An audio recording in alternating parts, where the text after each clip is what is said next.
बसे सुंदर धार्मिक नगरी में वर्षों से संस्कार देने वाली संस्था जो विद्यालय सरस्वती विद्या मंदिर, उसके भैया बहनों और यहाँ पर उन भैया बहनों को ज्ञान का भंडार पढ़ने वाले यहाँ के विद्वत आचार्य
हमारे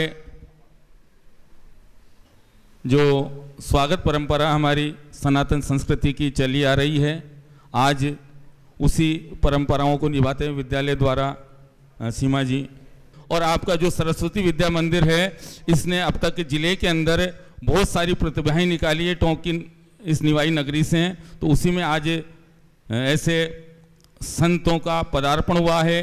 कहते हैं कि जब बसंत आता है तो प्रकृति सुधर जाती है और जब संत आते हैं तो संस्कृति सुधर जाती है। तो संस्कृति और संस्कारों को बचाने के लिए ही इस धरती पर ऐसे महापुरुषों का, ऐसे वीरों का अवतार होता है। बोले श्री कृष्णचंद्र भगवान की जय, भारत माता की जय। माँ सरस्वती को नमन, माँ भारती को नमन, भगवान राधा कृष्ण को नमन। हम सबके सामने आसन पर विराजमान राष्ट्र के युवा संत परम पूज्य भाई श्री संतोष सागर जी महाराज के पावन श्री चरणों में नमन। आदरणीय सुरेश पारिक जी, आदरणीय प्राचार्य सीमा जी और आप सभी शिक्षक गणों को नमन। हमारे सामने विराजमान राष्ट्र के युवा कर्णधार, गोपाल समान, देवी समान बालक बालिकाओं, आप सभी को नमन। आज आप सबका बड़ा सौभाग्य है, राष्ट्र के युवा संत परम पूज्य भाई श्री संतोष सागर जी महाराज का पावन आगमन यहाँ आदर्श सरस्वती आदर्श विद्या मंदिर निवाई में हुआ है। संक्षिप्त परिचय मैं भाई श्री संतोष सागर जी महाराज का देना चाहूँगा। आप राजस्थान के ही बीकानेर जिले के श्री डूंगरगढ़ में जन्मे हैं। पूरे देश में आपने आज तक 250-300 कथाएं करी हैं। राम कथा, श्रीमद् भागवत कथा, देवी महापुराण, शिव महापुराण जैसे ग्रंथों का वाचन किया है और सैकड़ों स्कूलों में जाकर आप जैसे युवाओं को, बच्चों को संस्कारित किया है।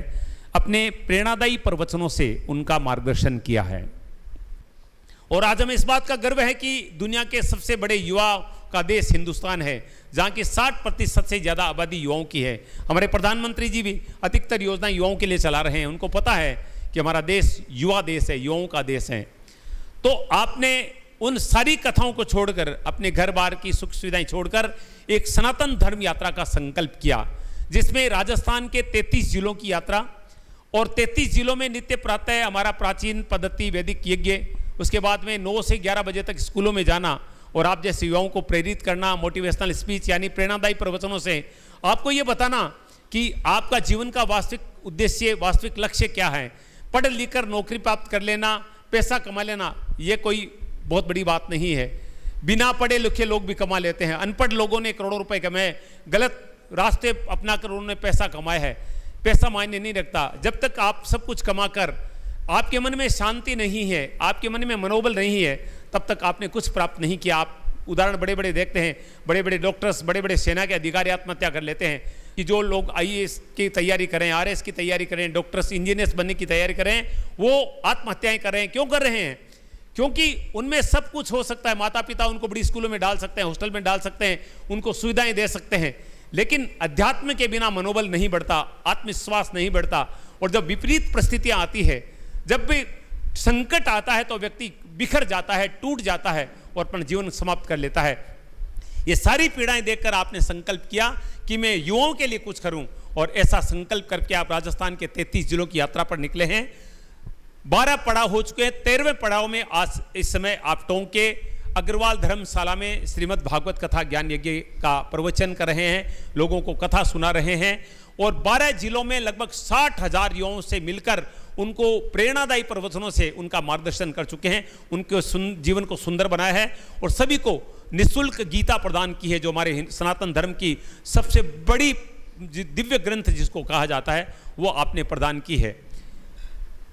जिसमें अगर हम 60,000 की बात करें तो 6,000 से ज़्यादा जो बच्चे, युवा, छात्र छात्राएं वो आदर्श विद्या मंदिर के हैं। हर शहर में जहां भी हम गए हैं वहां के आदर्श विद्या मंदिर में जरूर गए हैं, क्योंकि हम जानते हैं आपको संस्कारों की शिक्षा दी जाती है, राष्ट्र प्रेम सिखाया जाता है। लेकिन मुझे कहने में हिचक नहीं है, एक पत्रकार हूं, जब आप लोगों से पूछा जाता है कि गीता क्या है, गीता किसने कही, किसको गई, तो आदर्श विद्या मंदिर के बच्चों को भी पता नहीं है कि गीता वास्तविक है क्या। गीता बुजुर्गों के पढ़ने के लिए नहीं है, गीता मरणासन लोगों के सुनाने के लिए ही नहीं है। गीता का वास्तविक जो अनमोल उपहार है वो युवाओं के लिए, आप जैसे लोगों के लिए, ये बताने के लिए पूज्य भाई श्री संतोष सागर जी महाराज निकले हैं। और जरूरी है, क्योंकि अध्यात्म के बिना व्यक्ति अधूरा है। धर्म है तो हम हैं, हम धर्म की रक्षा करेंगे तो धर्म हमारी रक्षा करेगा। ये आप सब जानते हैं, पढ़ते हैं। तो मैं आपसे निवेदन करूंगा, एक अनमोल उपहार आज आपको आधे घंटे का मिलने वाला है। एक एक बात को अगर आप ध्यान से सुनेंगे तो जीवन की वो दिव्यता आज आप प्राप्त करेंगे, जो आपके जीवन को एक ऊंचाइयों पर लेकर जाएगा, आपको एक दिव्यता तरफ लेकर जाएगा, और आपकी भी पूजा ऐसी होगी जैसे आज संतोष सागर जी महाराज की हो रही है। तो वो सब प्राप्त करने के लिए आज आपके जीवन में एक आधे घंटे का वक्त आया है, तो मैं अधिक वक्त नहीं लूंगा। मैं सीधे परम पूज्य भाई श्री संतोष सागर जी महाराज के पावन श्री चरणों में नमन करते हुए आपसे प्रार्थना करता हूं कि राष्ट्र की युवा पीढ़ी जो आपके सामने बैठी है, जो राष्ट्र का भविष्य है, उनको अपने प्रेरणादायी प्रवचनों से लाभान्वित करें। संतोष सागर जी महाराज को आमंत्रित मैं करने जा रहा हूं। अभी आपको जानकारी मिली गीता के बारे में कि आज गीता के आध्यात्म के बारे में बताएंगे। तो गीता के बारे में आप सब लोगों ने सुन तो रखा है गीता क्या है। हमारे विद्यालयों में, परिवारों में एक गीत कई बार गाया जाता है कि सोनारी चिड़क ली रे प्यारो मारो देशड़ो नर वीरारी खान जगत अगवाणी है। इसके अंदर एक अंतरा आता है क गूंजी 8 वेदरी वाणी गीता रण में पड़ी सुनानी निक्षो हो विज्ञान हटही जन्मी सारी कला अठही या तो भरत भूमि है रे भौम भगवान की। तो सुना आपने गीता क्या है। गीता का उद्भव, गीता का जन्म कहाँ हुआ? जहां रक्त की नदियां बह रही थी, जहां रक्तपात हो रहा था, रण में, कुरुक्षेत्र के रण में, ऐसी जगह उस प्राचीन। और किसने सुनाई? भगवान की भूमि। हम अन्य धर्मों का अपमान नहीं करते, ईसाई धर्म है, मुस्लिम धर्म है, उनके जो दूत हैं, पैगंबर कहते हैं हम भगवान के दूत हैं, भगवान के संदेशवाहक हैं, लेकिन हमारे एक श्री कृष्ण हैं, ये छाती ठोक के कहते हैं अर्जुन से कि है अर्जुन मैं ही हम ब्रह्मोस्मि, मैं ही भगवान हूं, और अपना परमात्मा स्वरूप दिखाते हैं। इसके गीता के एक एक श्लोक मार्मिक हैं, जो पढ़ने लायक हैं। गीता का यदि हम अंतिम श्लोक भी सुने, उसमें लिखा है कि यत्र योगेश्वर कृष्णो तत्र पार्थो धनुर्धर तत्र श्री विजयाभूति ध्रुवा नीति मतिर्मय की। जहाँ श्री कृष्ण है, जहाँ अर्जुन है, वहीं नीति है, वहीं अचल नीति है, वहीं विजय। मैं आमंत्रित करता हूँ राष्ट्रीय संत, उनको मैं क्रांतिकारी संत कहूँगा कि एक अलग क्रांति लेके आए ऐसे क्रांतिकारी संत श्रीमान संतोष सागर जी, आपका स्वागत है। आप बच्चों को अपना आशीर्वाद दें।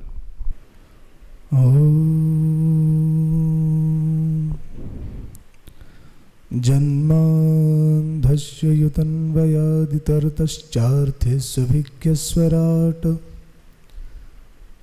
तेने ब्रह्महृदायाधिकवहे मुह्यन्ति यत्सूरयः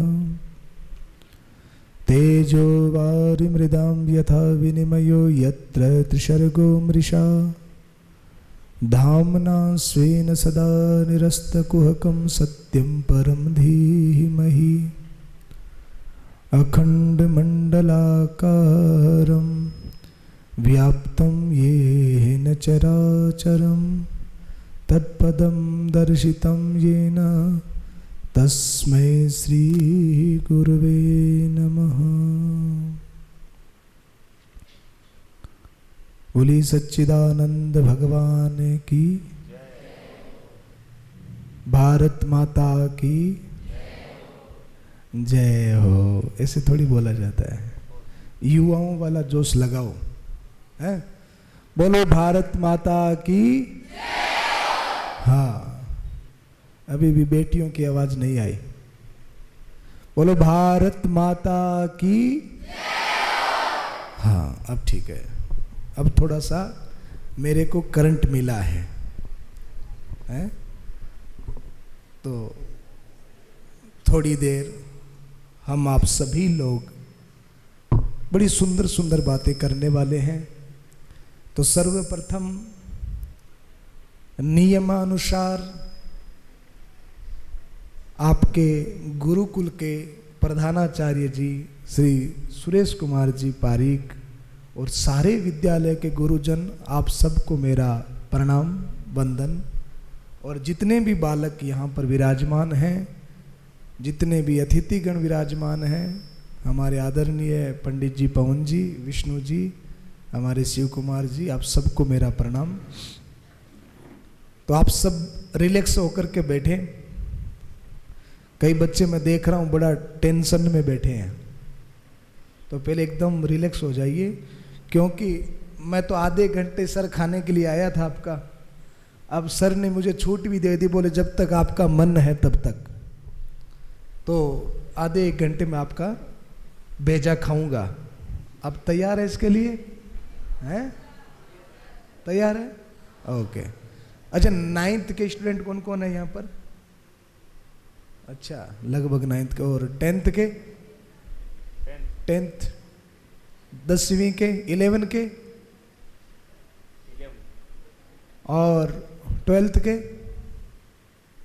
वाह।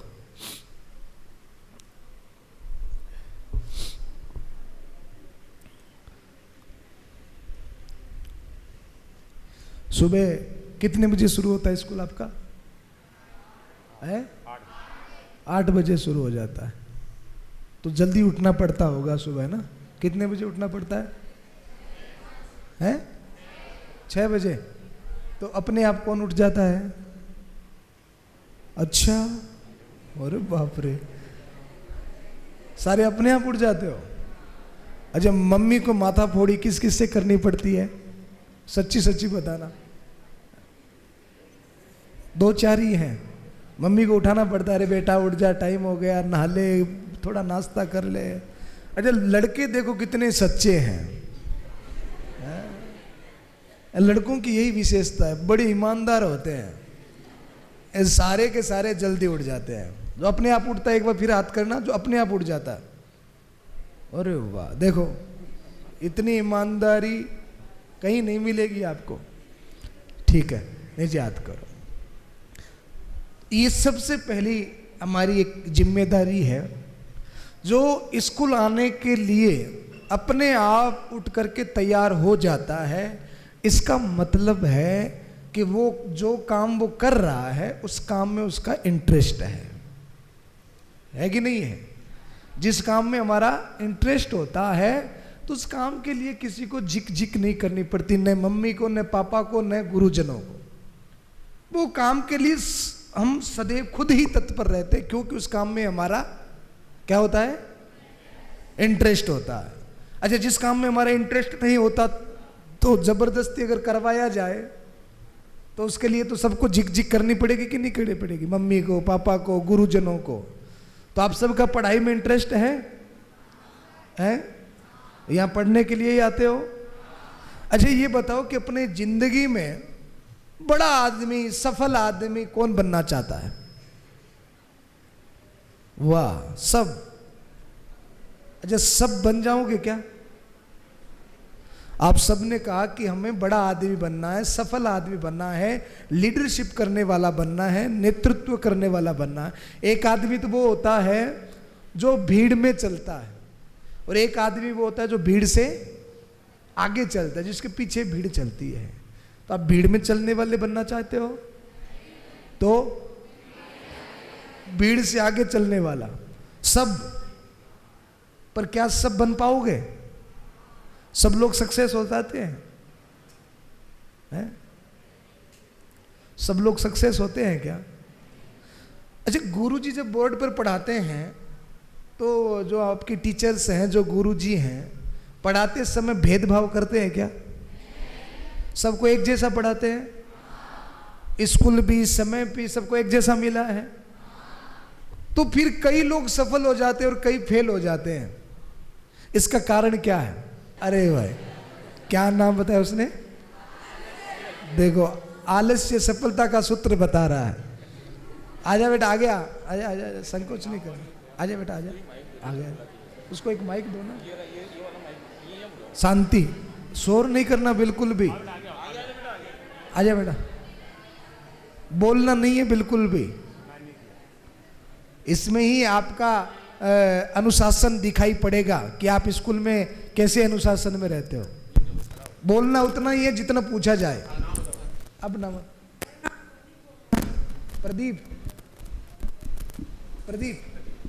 प्रदीप आप बताओ, जिंदगी में अब कोशिश करने के बाद में जो सफलता आप सब करते हो, पढ़ाई करते हो, तो फेल कौन हो जाता है और सफल कौन हो जाता है? अच्छा, डॉक्टर बनना है आपको, बहुत सुंदर, ताली बजाओ एक बार प्रदीप के लिए, बहुत अद्भुत। अब डॉक्टर कौन नहीं बन पाता? जिंदगी में हार कौन जाता है? आपको पता है? हाँ, इसने अपना नाम नहीं बताया, आपने पूरा सुना नहीं। बहुत सुंदर जवाब इसने दिया, और इतना परफेक्ट जवाब कोई नहीं दे सकता। आपने कहा जिंदगी में असफल कौन हो जाता है? बोले जो आलस्य करता है। बहुत सुंदर जवाब, खूब खूब धन्यवाद, ताली बजाओ एक बार फिर। देखो, आज मैं आपको 2-5 सफलता के सूत्र देता हूं। जिसको सफल होना है, अपने जिंदगी में आगे बढ़ना है और अपने जीवन में बहुत कुछ करना है, तो इन 5-4 सूत्रों को आप याद कर लेना। आपको सफल होने से कोई ताकत नहीं रोक सकती।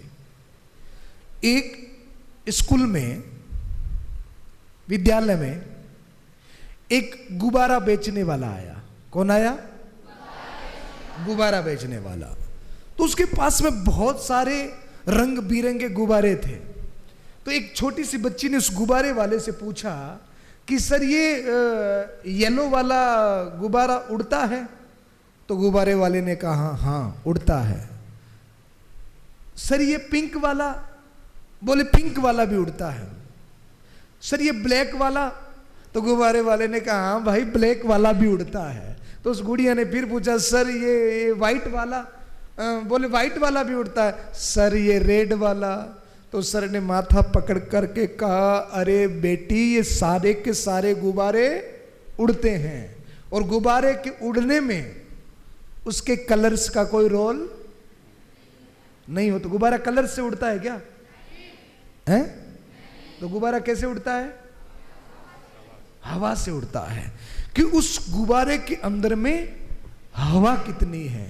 तो आप लोग कौन से जाति से आते हैं, कौन से संप्रदाय से आते हैं, आपके पिताजी अमीर हैं कि गरीब हैं, आपको स्कूल कैसा मिला है, आपको पढ़ाने वाले टीचर्स कैसे हैं, ये सारे क्या है पता है? ये सारे कलर्स हैं। क्या है? कलर्स हैं। अब आपकी उड़ान में क्या निर्भर करता है? आपकी हवा। आपके अंदर में कितनी ऊर्जा भरी हुई है, आपके अंदर में कितनी हवा भरी हुई है, आप उतनी ही ऊंचाई तक जाओगे। जितनी आपके अंदर में हवा है, जितनी आपके अंदर में ऊर्जा है। यहां पर अभी आजादी का महोत्सव आ रहा है, आपको पता है ना? तैयारियां भी चल रही होगी। कितने दिन हो रहे हैं? 10 दिन हो रहे हैं। तो इस आजादी के महोत्सव के महानायक, एक फोटो लगी हुई है यहां पर भगत सिंह की। किसकी फोटो लगी है? भगत सिंह की। आपका हीरो कौन है मुझे पता नहीं, आपका फेवरेट हीरो कौन है मुझे पता नहीं, पर अगर मुझसे पूछे कि आपका फेवरेट हीरो कौन है तो मेरा फेवरेट हीरो भगत सिंह है।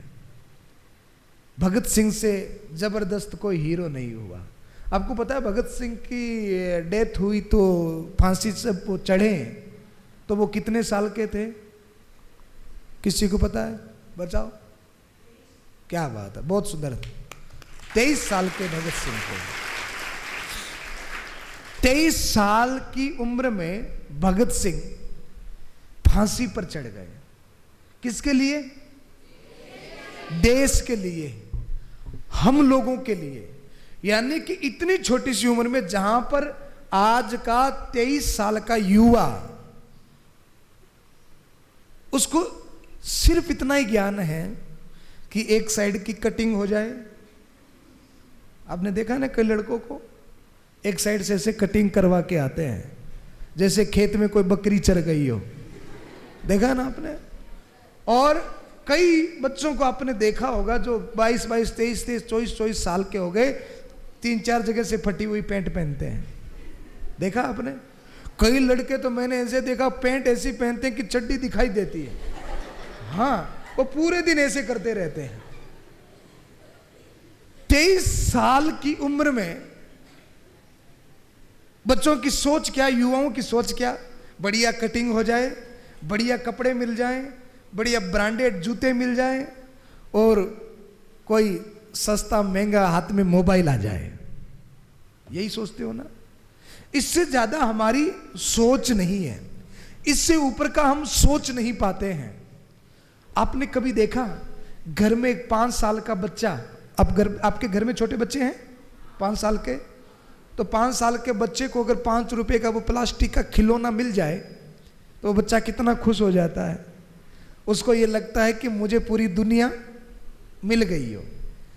अब वही 5 साल का बच्चा जब 25 साल का हो जाए तो जिस 5 रुपए के खिलौने के लिए वो कभी बचपन में रोया करता था, जब वो 25 साल का हो जावे तो क्या वो 5 रुपए का खिलौना उसे अच्छा लगता है?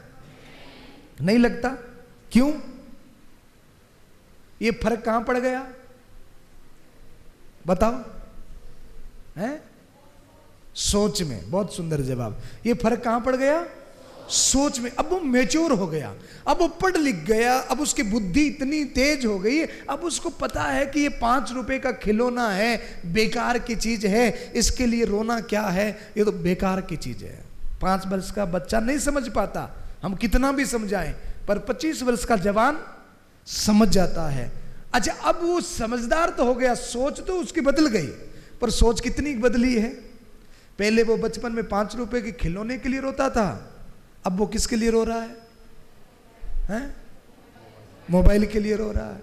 अब वो ब्रांडेड कपड़ों के लिए रो रहा है, अब वो अटपटी कटिंग के लिए रो रहा है, अब वो 3 जगह से फटी हुई पैंट के लिए रो रहा है। यानी कि वो 25 वर्ष का हो गया, पर अभी भी उसकी बुद्धि उस 5 वर्ष के बच्चे की जैसी है। अभी आपको मम्मी पापा समझाए कि समय खराब मत करो, पढ़ाई कर लो, समझ में आता है? अभी मम्मी पापा कहे अरे मोबाइल मत चलाओ, ये तुम्हारा जीवन खराब कर देगा, गुरुजी कहे मोबाइल मत चलाओ, जीवन खराब कर देगा, आपके समझ में आता है? नहीं आता। हमको ये लगता है कि ये सब ऐसे बेकार की बातें हैं। यानी कि हम बड़े तो जरूर हो गए, पर हमारी कंडीशन अभी भी उस 5 वर्ष के बच्चे की जैसी है, क्योंकि अभी तक भी हमें अपना अच्छा भरा बुरा समझ में नहीं आ रहा है। तो भगत सिंह के जीवन के ऊपर थोड़ी सी दृष्टि आप डालिए। 23 साल की जवानी में एक युवा राष्ट्र के लिए अपने आप को बलिदान कर सकता है। और कभी कभी मैं भगत सिंह को देखता हूं, 23 साल का युवा, कितनी गजब की पर्सनैलिटी है, कितनी गजब की मूंछें, टोपी लगाई हुई, पर्सनैलिटी गजब है कि नहीं भगत सिंह की? है तो 23 साल की उम्र में भगत सिंह के अंदर कितना जज्बा, कितनी पर्सनैलिटी। और शायद मैं अगर सही हूं तो 24 मार्च को भगत सिंह की फांसी तय हुई थी, हेयरिंग होनी थी उसकी 24 मार्च को, और 22 मार्च को जेलर आकर के उनसे कहता है कि ऊपर से ऐसे ऑर्डर आ गए हैं, तो आपको अब 24 तारीख को नहीं 23 तारीख को ही आपको हैंग कर दिया जाएगा। तो 24 तारीख को जो फांसी होनी थी वो कितनी तारीख को हुई? एक दिन पहले, किसी को भी पता नहीं था जेलर के अलावा। 23 तारीख को उनकी फांसी हुई और 23 तारीख की सुबह 4 बजे भगत सिंह स्नान इत्यादि करके, अपना पूजा पाठ करके, तिलक विलक लगा करके जब उनको फांसी के लिए ले जाने जाया लगा, तो भगत सिंह पूरी तरीके से तैयार थे, एकदम जज्बे के साथ। थोड़ा सा विचार करो, आदमी मरने जा रहा है, फिर भी नहा करके स्नान करके अपना पूजा पाठ करके तैयार। तो जेलर ने उनसे पूछा कि तुम्हारी कोई आखिरी ख्वाहिश है क्या? तो थोड़ा सा हमने पढ़ा है भगत सिंह के बारे में, वो कोई किताब पढ़ रहे थे, लेनिन नाम का उसी समय का एक कोई बहुत बड़ा क्रांतिकारी था, तो उसकी एक किताब बुक वो पढ़ रहे थे। और जेलर ने पूछा कि तुम्हारी कोई आखिरी ख्वाहिश है क्या? तो उन्होंने अपनी आखिरी ख्वाहिश क्या रखी पता है? यानी कि जो आदमी 10 मिनट बाद में मरने वाला है, ये जीवन खत्म होने वाला है, 23 साल का युवा है, और उसने, ध्यान से सुनना, उसकी आखिरी ख्वाहिश क्या है, वो आखिरी पलों में क्या कह रहा है, वो जेलर से कह रहा है, जेलर साहब ये किताब जिसके 15 पेज बाकी रहे हैं, तो ये 15 पेज मैं पूरे कर लूं, उसके बाद कोई दिक्कत नहीं, मैं जाने को तैयार हूं। तो जेलर की आंखों में भी आंसू आ गए, वो भी टपकने लगे आंसू। एक ऐसा जज्बा, इतनी हिम्मत भगत सिंह के अंदर। हम लोग छोटी छोटी चुनौतियों से, छोटी छोटी बातों से घबरा जाते हैं, डर जाते हैं, भयभीत हो जाते हैं, और भगत सिंह मरने के लिए जा रहा है, फिर भी उसके चेहरे पर एक सिकिन नहीं, कोई पसीना नहीं, अपितु लोग तो यह कहते हैं कि जब भगत सिंह को फांसी की सजा सुनाई गई तो महीने पहले ही तय हो गया था कि 1 महीने बाद में फांसी की सजा होनी है। तो उस 1 महीने के अंतराल में भगत सिंह का 4 किलो वजन बढ़ गया। कितना वजन बढ़ा? 4 किलो वजन उसका बढ़ा। अब बताओ, यही कंडीशन हमारे साथ में हो जाए तो हम फांसी से पहले ही सूख करके मर जाएं।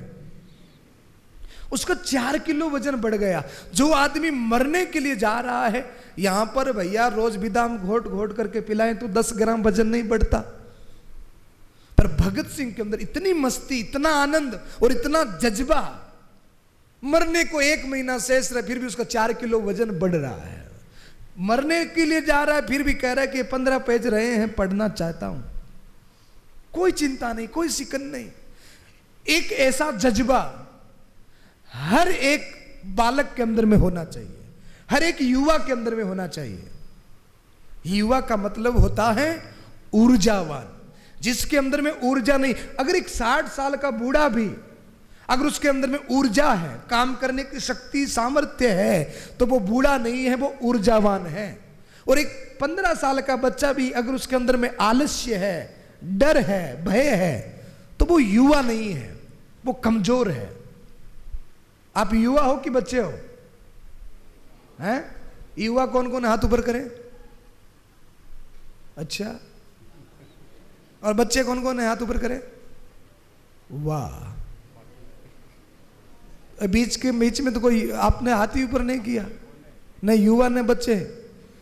ये बीच वाली कैटेगरी कौन सी होती है? अच्छा, दोबारा से बताओ, युवा कौन कौन है? 10-20 हाथ ऊपर हुए। अच्छा, बच्चे कौन कौन? हाथ ऊपर करो। ये मेरी बेटी, आप बताओ तो सही, आप कौन सी कैटेगरी में हो? हैं? अच्छा, ये बताओ, बच्चा, आप बच्चे हो? हैं? आप बच्चे हो? बच्चा किसे कहते हैं? आप में से कोई बताएगा बच्चा किसे कहते हैं? हैं? जिसमें समझ ना हो उसे क्या कहते हैं? क्या नाम आपका? करिश्मा। करिश्मा ने बड़ा सुंदर जवाब दिया, बच्चा कौन है जिसमें समझ ना हो। पर आजकल के बच्चों के अंदर तो बहुत समझ है उसका 100 का नोट पकड़ाओ दे कि वो लेता है कि नहीं लेता, है ना। तो ज्यादा दिमाग पर जोर देने की जरूरत नहीं है। मैंने पूछा बच्चा किसे कहते हैं, तो इसका जवाब क्या है? सीधा सा जवाब है, बोले महाराज बच्चे को ही बच्चा कहते हैं। बच्चे को क्या कहते हैं? तो इतना दिमाग पर जोर क्यों दे रहे हो? अगर मैं आपसे पूछूं गधा किसे कहते हैं? गधा किसे कहते हैं? गधे को ही गधा कहते हैं। तो इसमें ज्यादा दिमाग पर जोर देने की जरूरत नहीं है। तो बच्चा वो होता है जिसमें समझ नहीं होती, युवा वो होता है जिसमें समझ हो जाए, जिसके अंदर में ऊर्जा हो, जिसके अंदर में क्रांति हो। तो अगर आपको सफल होना है तो सबसे पहले जरूरत है आपके अंदर में जज्बा हो, कुछ करने का एक सामर्थ्य हो, आपके अंदर में डर न हो, भय न हो, आपके अंदर में क्रांति करने की शक्ति हो, आपके अंदर में युवा वो जो बदल दे, युवा जो कुछ नया निर्माण कर दे, युवा जो कुछ आविष्कार कर दे, उसको युवा कहते हैं। तो आप सब युवा हो। अगर आपको सफल होना है तो सबसे पहले जरूरी है कि आप अपने अंदर में क्या करें? एक जज्बा लाए, एक क्रांति लाए, अपने भय को, अपने डर को कोसों दूर भगा दे। किसी भी प्रकार का भय डर हमारे अंदर में न हो। और आप सबके अंदर भी एक ऐसी खूबी है जो आप कर सकते हो, आपसे बेटर कोई और नहीं कर सकता।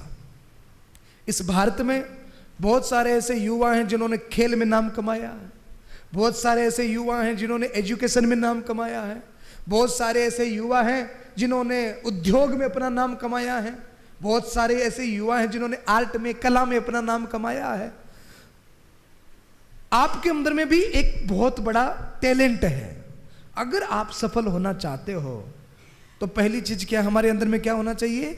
जज्बा होना चाहिए। दूसरी चीज है हमें हमारा टैलेंट पता पड़ जाए कि हमारे अंदर में क्या खूबी है, ऐसा कौन सा काम है जो मुझसे बेटर कोई नहीं कर सकता।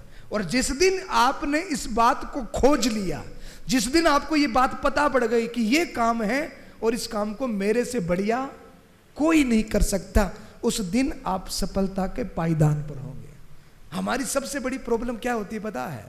हम लोग ज्यादातर प्रतिस्पर्धा में, कंपटीशन में और देखा देखी में उलझ जाते हैं। हमने देखा कि मेरे साथ वाली डॉक्टर बन रही है तो मुझे भी डॉक्टर बनना है, ये टीचर की तैयारी कर रही है मुझे भी टीचर बनना है। अक्सर हम लोग देखा देखी में सपने देख लेते हैं। तो देखा देखी में देखे गए सपने कभी पूरे नहीं होते। सपना वो होता है जो खुद का होता है, सपना वो होता है जो खुद का होता है। सपना वो नहीं होता जो नींद आने के बाद में आए, सपना वो होता है जो नींद आने ही न दे, जो हमारी नींद को उड़ा दे।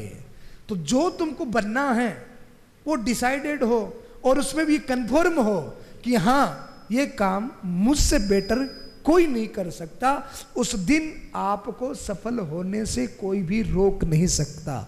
और तीसरी बात है, जो काम आप कर रहे हो उसमें आपका इंटरेस्ट होना चाहिए। जब तक इंटरेस्ट नहीं होगा तब तक आप सफल नहीं हो सकते।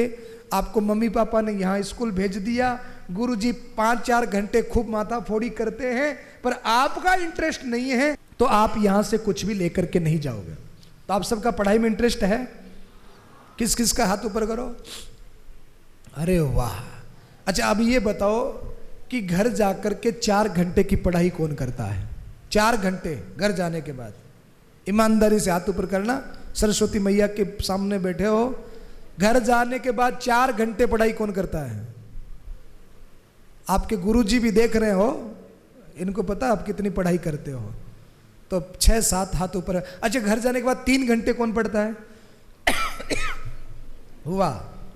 अच्छा घर जाने के बाद में 2 घंटे कौन पढ़ता है? अच्छा अब बताओ घर जाने के बाद 1 घंटे कौन पढ़ता है?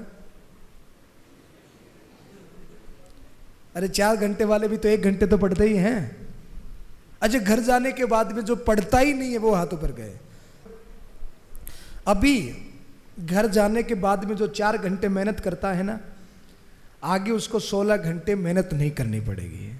अब एक बात का ईमानदारी से और जवाब दे देना भाई, अपना पर्सनल मोबाइल किस किस के पास है? झूठ मत बोलना बिल्कुल भी। पर्सनल मोबाइल किस किस के पास में है? आपके पास है? खड़े हो जाओ आप, हाँ खड़े हो जाओ। देखो पहले तो इसके लिए ताली बजाओ, क्योंकि जिसके अंदर में सत्य बोलने की हिम्मत होती है ना, वही अपने जीवन में सफल होता है। जिसके अंदर में सत्य बोलने की हिम्मत नहीं, तो वो तो यही फेल हो गया। तो मैं एक बार फिर पूछता हूं, पर्सनल मोबाइल किस किस के पास है? हाथ ऊपर करें। 10 बच्चों का हाथ ऊपर हुआ।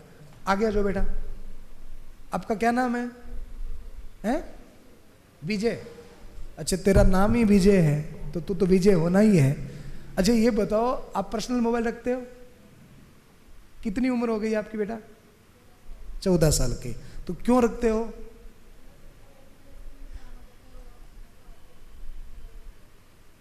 एजुकेशन में ये ऑनलाइन पढ़ाई वाला बहाना तगड़ा मिल गया आप लोगों को, है ना? गजब का बहाना है साहब। तो मोबाइल क्या काम आता है? एजुकेशन के काम आता है। तो वो उसमें भी आपको पर्सनल मोबाइल की ज़रूरत नहीं है। आप पापा के मोबाइल से, मम्मी के मोबाइल से भी काम चला सकते हैं, एक बात। और दूसरी बात, जब ये पढ़ाई हो रही है तो भी उस मोबाइल की आवश्यकता नहीं है। चलो फिर भी आपके पास है, उसको पढ़ाई के अलावा आप मोबाइल यूज करते हो 1 घंटा। देखो ये इसकी एक खूबी है कि ये सत्यवादी है। तो ये सफलता का पहला सूत्र है कि आदमी के अंदर में ये जज्बा होना चाहिए सत्य बोलने का। तो ये कह रहा है मैं 1 घंटे चला रहा हूँ। 1 घंटे क्या चलाते हो? फेसबुक, तो इंस्टाग्राम, अच्छा यूट्यूब चलाते हो।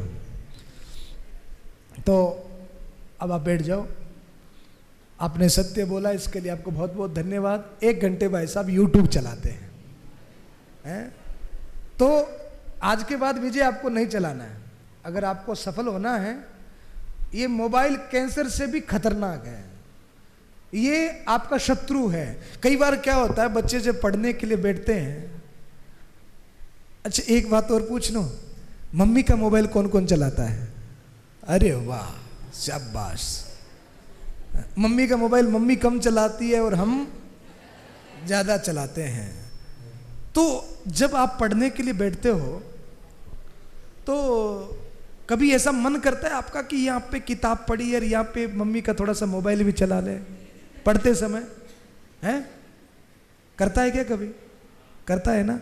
और थोड़ा सा मोबाइल चलाया और फिर उस थोड़े से चक्कर में 1 घंटा कब निकल जाता है पता ही नहीं पड़ता।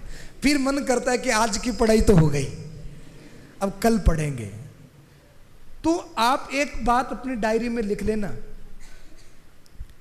अगर पढ़ते समय आपको अपने मित्र याद आ रहे हैं, पढ़ते समय कार्टून याद आ रहा है, पढ़ते समय मोबाइल याद आ रहा है, इसका मतलब है आप सफलता के मार्ग पर नहीं हो। इसका मतलब है आपको पढ़ाई में इंटरेस्ट नहीं है।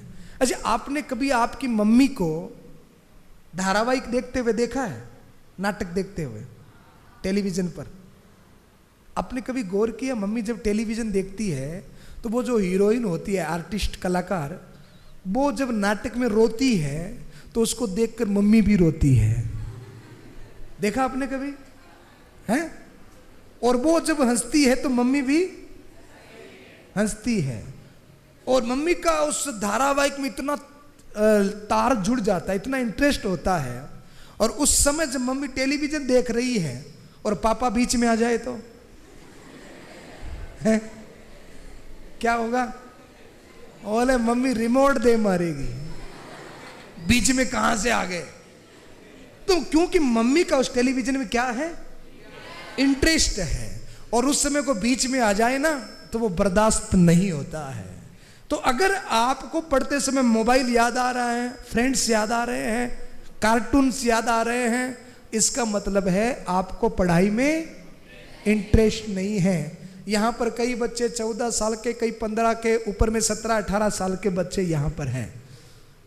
मैं आप लोगों से ये कहूं कि 25 वर्ष तक का ही समय है आपके पास।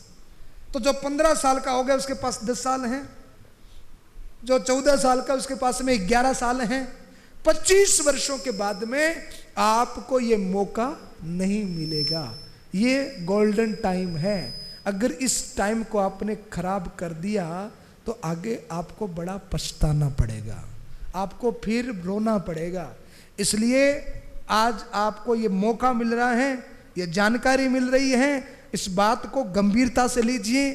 और बचपना ठीक है, पर उस बचपने के साथ साथ जो आपको मिल रहा है ना, ये पढ़ाई, इसके अंदर आपका पूरा फोकस होना चाहिए, इसके अंदर में आपका पूरा ध्यान होना चाहिए। आपका पहला कर्तव्य है, अभी वर्तमान में आपका सबसे पहला कर्तव्य क्या है? पढ़ना। पढ़ करके इस राष्ट्र का एक सुंदर नागरिक बनना। आप डॉक्टर बने, आप इंजीनियर बने, आप उद्योगपति बने, पर सबसे पहले आपको क्या बनना है? सबसे पहले क्या बनना है? एक अच्छा इंसान बनना है। तो आप लगभग कितनी किताबें पढ़ लोगे? हजारों किताबें। हजारों किताबें आपको पढ़नी पड़ेगी।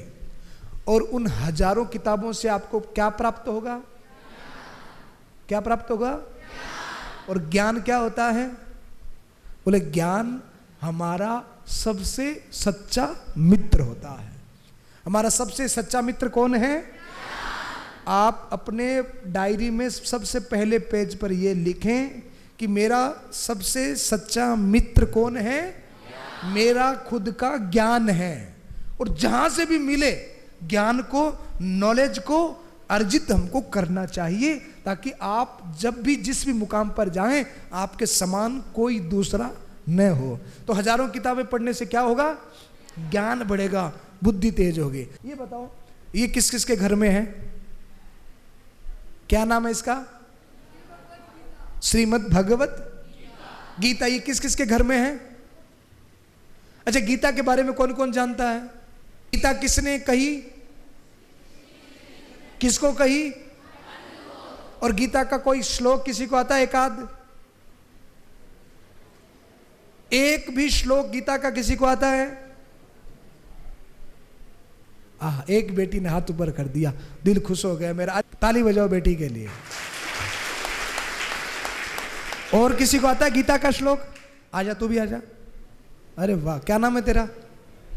पीयूष। अरे वाह, माइक दो भैया।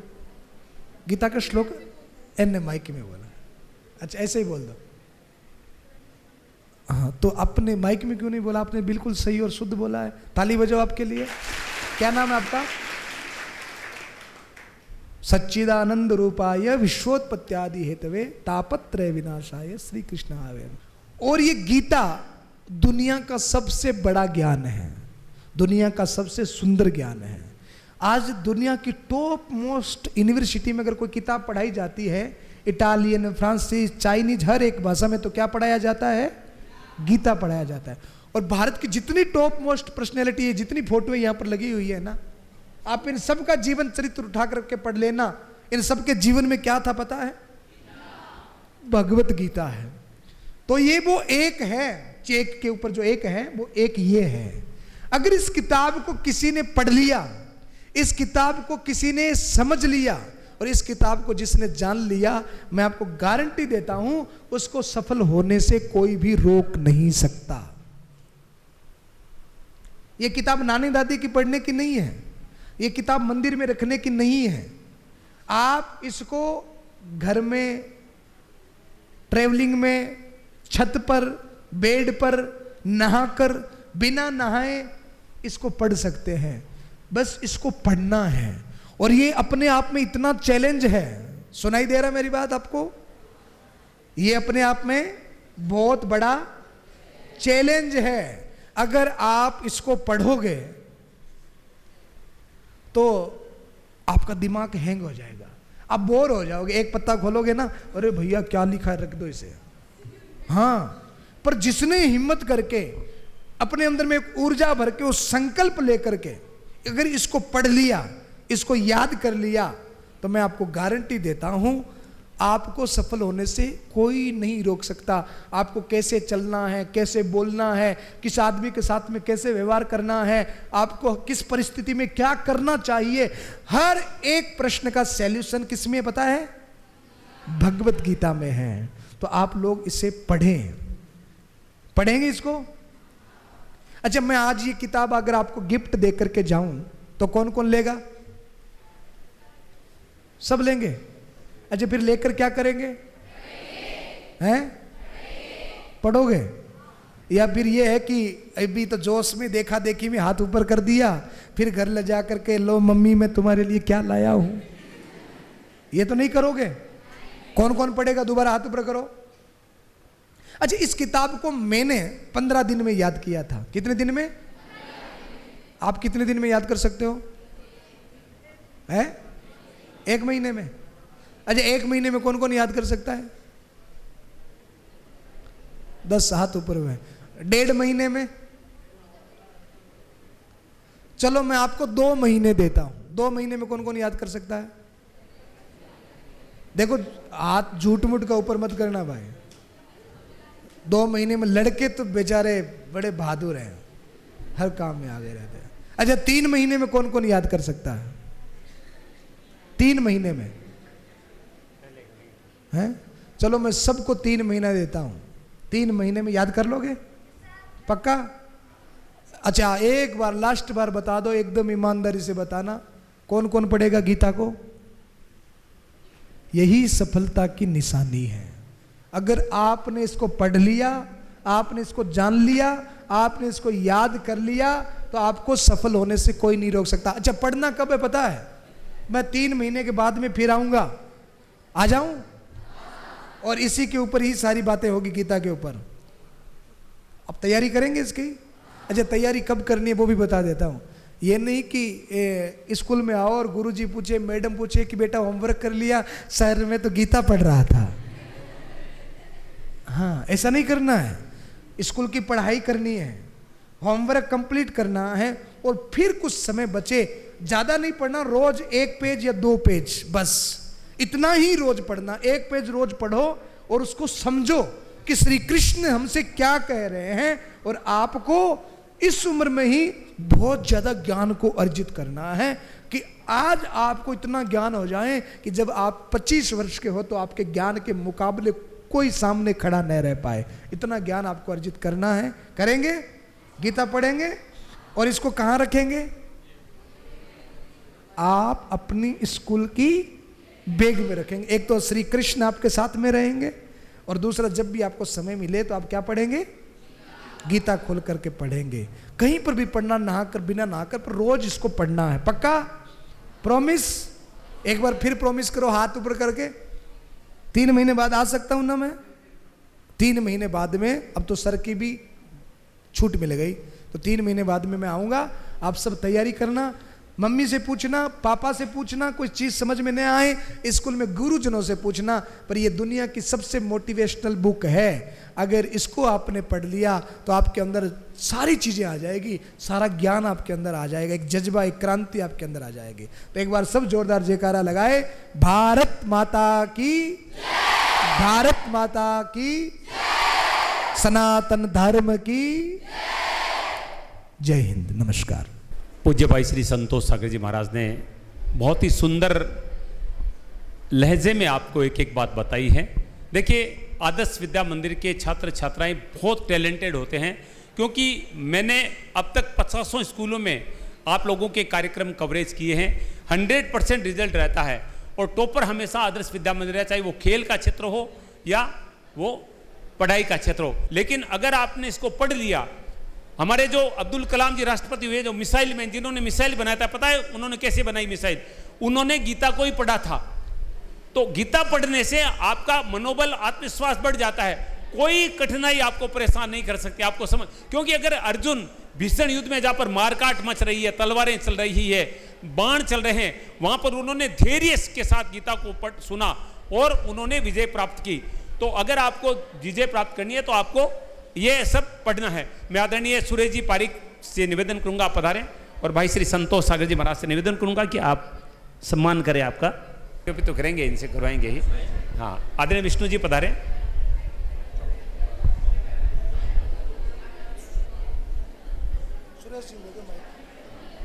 बनाने में जिनका पूरा हाथ है श्रीमान सत्यनारायण जी भाई साहब पधारे और आइए महाराज श्री से आशीर्वाद लीजिए। और मैं इस विद्यालय के जो हमारे सीनियर संगीत के जो आचार्य हैं राधेश्याम जी माला पहना करके सत्यनारायण जी भाई साहब का स्वागत करें। इन्होंने इस निवाई नगरी में सबसे पहले योग इसी विशाल कक्ष के अंदर शुरू किया था आज से 30 साल पहले। आज पूरी निवाई में कई जगह योग के प्रकट चल रहे हैं।